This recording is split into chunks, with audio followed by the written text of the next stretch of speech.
Then Erik Menendez took the stand, and under direct examination by his attorney, the then 22-year-old described the physical abuse he said he endured from his father, Jose. Had he hit you before in your life? Yes. Had he done other physical things that hurt you when angry? Yes. What kind of thing? What was the thing he most typically did when he was angry? Most typically, he slapped me. And what about pushing your body into objects? Would he do that? Yeah, he'd throw me a lot. Throw you a lot? Yes, he'd throw me into the wall or into the bed or into the desk or into the glass or any place. He once threw you into a glass door, didn't he? Yes. Broke the door? Shattered the glass. And then threw you again? Yeah. And just as Lyle did, Erik described in graphic detail years of sexual abuse at the hands of his father. And now, see, we didn't back then, a lot of people didn't have the opportunity to know much about this. We didn't know that the music industry was like this. This is the first real generation after 30 years of us hearing all of this, right? I mean, Diddy's been doing this for years, and now we're like, oh yeah, everybody was doing that. We knew about it, but nobody did anything about it. So this is the generation where it's starting to come out. We're starting to believe them. And the reason I'm doing this and the reason we're here to do this is because, the prosecutor does still, of course, the prosecutor still says, it's still maintaining the abuse didn't happen. But if one person that sees this, that it can get to one person, let's say Wyatt comes on here and Wyatt's friend comes on there. I'm using Wyatt as an example, but let's say somebody comes on here and they see this and they say, oh man, I better not do that because I don't want to be in jail for 35 years until they figure out what happened. Oh wow, I seen this. I'm going to tell so that they can find out and they can be arrested. I don't want to do time. They would get a ton of money too. They would have got a ton of money for all the documentaries. They'd have had their own money. So that's why we're doing this, is that so somebody will see this, see something and say something, and they won't have to resort to this because they won't feel alone. But he also explained how his father, Jose, rationalized it to his son. Almost all the times with the sex, I would say to myself, I'm not going to let this happen. I'm going to stop it. As soon as he comes into my room, I'm going to fight him. I'm going to jump on him. I imagine myself on a ledge, jumping down on him, all kinds of things to stop the sex. And whenever he came into the room, I just crumbled and I couldn't do it. He said it was something that was supposed to happen. And he often referred to ancient times in the Romans and the Greeks and how they used to have sex before battle and talk about how this was natural and this was supposed to happen.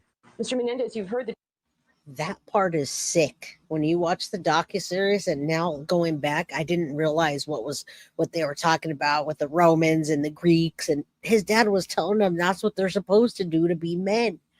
Absolutely disgusting. And the toothbrushes and the brushes and the objects. I didn't know what any of that meant back then, and now I do.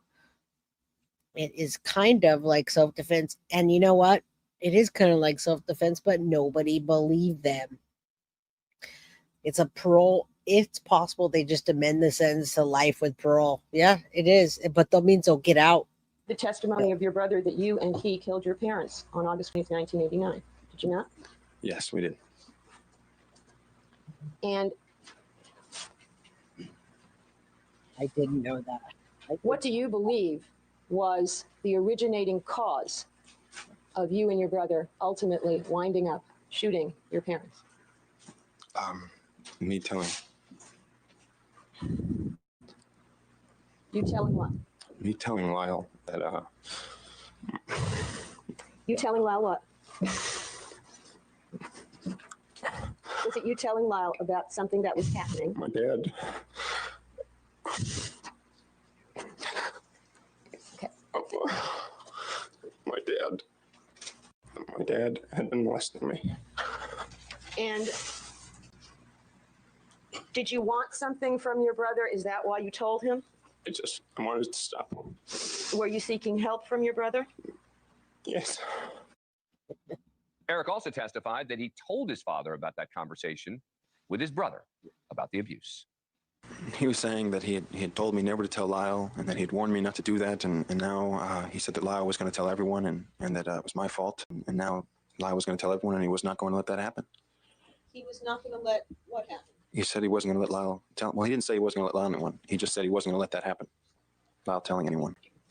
Now you say he said he told you in the past what? Well, he had told me never, ever to tell anyone. And did he ever tell you what the consequence would be of telling anyone? He would kill me. But even if the jury believed everything about the abuse from his father, what he described as the complicity by his mother, how was it still self-defense to kill them?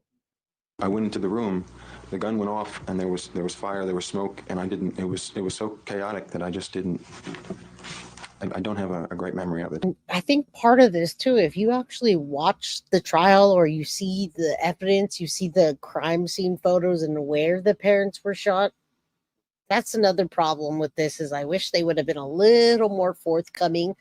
I do give them credit for all the things that they did, but if you look at the photos and you look at the DNA and you look at the way the shotguns were positioned and where the parents were, they didn't quite tell exactly what they didn't exactly tell their positions, and it didn't line up. So I really want you guys to go watch that. It was hard for them back then, and I think Leslie, their attorney, told them some of this. They helped them fill in the blanks, but it doesn't match with the ballistics and the DNA. So that's a problem. That's a problem with this too. You entered the room first, correct? Yes. Now you say the gun went off. Did you fire that gun? No, I fired the gun. Now you shot until your gun was no longer loaded, I correct? shot everything I had. And then Went what back did and you reloaded. hear or see after you had finished firing all of your ammunition? I heard a noise coming from what was my mom.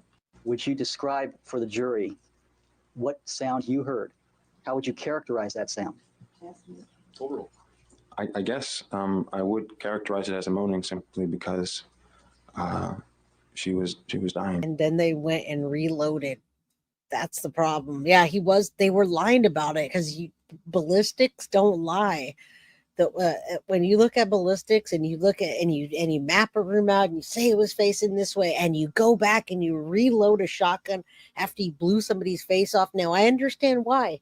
I already told you don't do what I do what I say, right? I would do the same thing. I would go shoot someone's parts off too.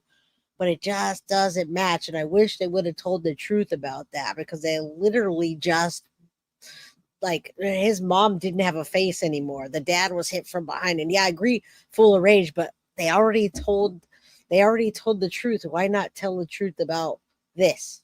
That's where there's a huge disconnect. And that's what freaked me out, and I just wanted to get away. But I can't remember how it was or the way it was. Was your mother crying? No, it wasn't a crying sound. You indicated that your father said no as you entered and started to shoot. Yes. Did your mother ever say anything? No, she never said a word. She didn't have a chance to say anything? I guess not. Up next, that was all from the first trial, where there were hung juries. It was the second trial. All right, this is jury a verdicts big, in the first case. Now, I covered. yeah, this is a big deal now. So thank you guys all for being here. I appreciate you so much. Yeah, they were having a huge disconnect. They were in a frenzy. I agree, but I just wish, and if anybody does find themselves in that predicament, if you're going to tell the truth, just tell the whole dang truth, because nowadays forensics are going to get you anyway. All right.